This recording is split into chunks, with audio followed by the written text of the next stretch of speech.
بسم اللہ الرحمن الرحیم۔ السلام علیکم۔ آج میں جو ٹاپک آپ کے سامنے لے کر حاضر ہوا ہوں وہ میں زیادہ طوالت میں نہیں جاؤں گا، کوشش کروں گا کہ مختصراً آپ کو بریف کر دوں۔ وہ ہے HDL، ہائی ڈینسٹی لیول۔ ایک آپ نے سنا ہوگا کولیسٹرول خالی جو کولیسٹرول ہوتا ہے وہ اکیلا دل کی بیماریوں کا ذمہ دار نہیں ہوتا، اس کے علاوہ 3-4 چیزیں اور بھی ہوتی ہیں جو دل کی بیماریوں اور ہارٹ اٹیک کا باعث بنتی ہیں۔ اس میں ٹرائیگلیسرائڈ بھی ہے، HDL بھی ہے، LDL بھی ہے، اور ان کے مختلف تناسب کے حوالے سے وہ دل کی بیماریوں کا عارضہ ہوتا ہے۔ بعض لوگ سمجھتے ہیں کہ کولیسٹرول بڑھ جائے تو بندہ وہ دل کی بیماریوں میں اس کو مبتلا ہونے کے چانسز زیادہ ہو جاتے ہیں۔ نو ڈاؤٹ کولیسٹرول کا اپنا کردار ضرور ہے، اگر وہ نارمل پیمانے سے بڑھ جاتا ہے 200 سے زیادہ تو آپ خطرے میں تو چلے جاتے ہیں۔ مگر بہت سارے افراد کو، اکثریت ایسی جس کو ٹرائیگلیسرائڈ اور HDL اور LDL کی اہمیت کا نہیں پتہ کہ ان کا کیا کردار ہے۔ اب آج میں صرف HDL کے اوپر بات کروں گا۔ HDL جس کو ہائی ڈینسٹی لیول کہتے ہیں، اور یہ اچھا کولیسٹرول متصور کیا جاتا ہے۔ اس کا لیول جتنا زیادہ ہوگا اتنا آپ کے لیے زیادہ مفید اور اچھا ہے۔ نارملی جو میڈیکل سائنس اس کو تسلیم کرتی ہے وہ یہ ہے کہ 35 ملی گرام پر DL سے 55 ملی گرام پر DL تک اس کا لیول ہونا چاہیے، تو یہ نارمل گنا جاتا ہے۔ اب میں آپ سے اپنے تجربات و مشاہدات کی روح سے یہ شیئر کروں گا اور بتاؤں گا کہ HDL کا لیول کیا ہونا چاہیے۔ اگر تو آپ کے HDL کا لیول 40 سے زیادہ ہے تو پھر آپ تقریباً سیف ہیں، مگر اس کا یہ نہیں مطلب کہ آپ کو کوئی دل کا عارضہ نہیں ہو سکتا۔ اگر اس کے ساتھ آپ کا کولیسٹرول بڑھا ہوا ہے یا ٹرائیگلیسرائڈ بڑھا ہوا ہے یا LDL بڑھا ہوا ہے تو وہ چیزیں بھی کاؤنٹ کی جائیں گی۔ مگر اگر آپ کا لیول HDL کا 40 سے زیادہ ہے تو وہ اٹ مین کہ وہ جو برا کولیسٹرول ہے اور شریانوں میں جو جمنے والی چیزیں ہیں وہ یہ HDL اس کو نکالتا ہے، اور اگر آپ کا 40 سے زیادہ ہے تو وہ یہ ایک اچھا لیول ہے۔ اگر آپ کا لیول HDL کا 30 اور 40 کے درمیان ہے تو آپ سمجھ لیں کہ خطرے کا الارم بج چکا ہے۔ اب آپ کو اس کے بارے میں سوچنا چاہیے، سنجیدہ ہونا چاہیے، اور اس کے لیے اقدامات کرنے چاہیے اس کا لیول بلند کرنے کے لیے۔ اب وہ بلند کیسے کرنا ہے وہ آپ کا معالج آپ کو گائیڈ کرے گا کہ اگر آپ ایلوپیتھک ڈاکٹر کے پاس جاتے ہیں تو وہ اپنے طریقے سے اس کو بتائے گا، اگر ہومیوپیتھک کے پاس جاتے ہیں تو وہ اپنے طریقے سے اس کو بتائے گا، اگر کسی ہربلسٹ کے پاس جائیں گے، حکیم کے پاس جائیں گے تو وہ اپنے طریقے سے اس کو وہ بتائے گا، اس کے بارے میں غذائیں بھی بتائے گا اور ادویات کا بھی آپ کو بتائے گا۔ مگر میں آپ کو سجیسٹ کروں گا کہ علاج جو بھی کریں نا، زیادہ کوشش کریں کہ اس کو اپنے غذائی ہیر پھیر سے، غذائی ترکیب سے اس کو لیول کو بلند کریں۔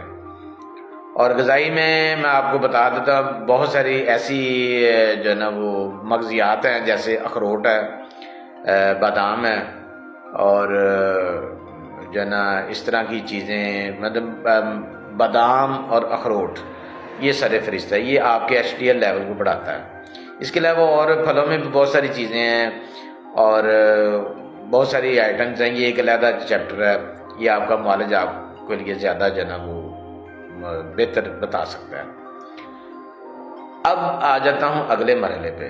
اگر آپ کا HDL لیول 30 سے بھی گر گیا ہے تو آپ شدید خطرے میں ہیں، آپ کو کسی وقت کچھ بھی ہو سکتا ہے۔ یہ اکثر آپ نے سنا ہوگا نا کہ بندہ یار اچھا بھلا تھا، بات چیت کر رہا تھا، میں تو ادھر گیا ہوں تو آدھے گھنٹے بعد پتہ چلا وہ تو فوت ہو گیا۔ وہ کیسے ایسا ہوتا ہے، جس کو اچانک ہارٹ اٹیک کا آنا کہتے ہیں؟ وہ یہی ہے کہ HDL لیول وہ کم سے کم ہوتا جاتا ہے، اور اس میں چونکہ HDL لیول کم ہونے کی وجہ سے وہ اچھا کولیسٹرول ناپید ہو گیا باڈی میں، جس نے برے کولیسٹرول کا اخراج کرنا تھا۔ اب وہ خود ہی جو ہے نا اس کا لیول اور پیمانہ نیچے چلا گیا، تو وہ کس طرح جو ہے نا وہ برے کولیسٹرول کو باڈی سے اخراج کرنے کا جو ہے نا کردار ادا کرے گا۔ تو اس وجہ سے جو ہے نا وہ شریانیں تیزی سے بلاک ہونا شروع ہو جاتی ہیں، اور جو ہے نا اس کی وجہ سے جلدی بلاکیج کی وجہ سے اچانک جو ہے نا وہ شریانوں کی جہاں کلاٹ بنا ہوتا ہے، میوکس ممبرین جب پھٹ جاتی ہے تو ود ان سیکنڈس جو ہے نا وہ ہارٹ اٹیک آ جاتا ہے، اور کوئی اپنی قسمت سے ہی بچ پاتا ہے یا نہیں بچ پاتا، مگر وہ اچانک جو ہے نا ہارٹ اٹیک کی یہی وجہ ہوتی ہے۔ اور اس کے ساتھ ایک ذمہ دار اور انزائم ہوتا ہے کولیسٹرول کا، وہ ہوتا ہے ٹرائیگلسرائڈ۔ اس کے بارے میں علیحدہ سے آپ کو ایک ویڈیو بنا کے پھر دوں گا، اور اس میں صرف ٹرائیگلسرائڈ کا کردار اور اس کی جو ہے نا وہ ساری ڈیٹیل میں آپ کو بتاؤں گا۔ بس آپ یہ ذہن میں اب رکھ لیں کہ آپ نے اپنے ایچ ڈی ایل لیول کو ہر صورت میں 40 سے اوپر رکھنا ہے، تو پھر آپ کا ہارٹ جو ہے نا وہ محفوظ ہاتھوں میں سمجھ لیں چلا گیا، کیونکہ اس کولیسٹرول نے ہی دوسرے برے کولیسٹرول کو جسم میں سے خارج کرنا ہے، یا سمجھ لیں کہ اس نے یہ برے کولیسٹرول کو باڈی میں سے بھگانا ہے۔ یہ آپ کی باڈی کے اندر کولیسٹرول کا چوکی دار ہے، یہ سمجھ لیں، میں اس کو ایسے بیان کرنا۔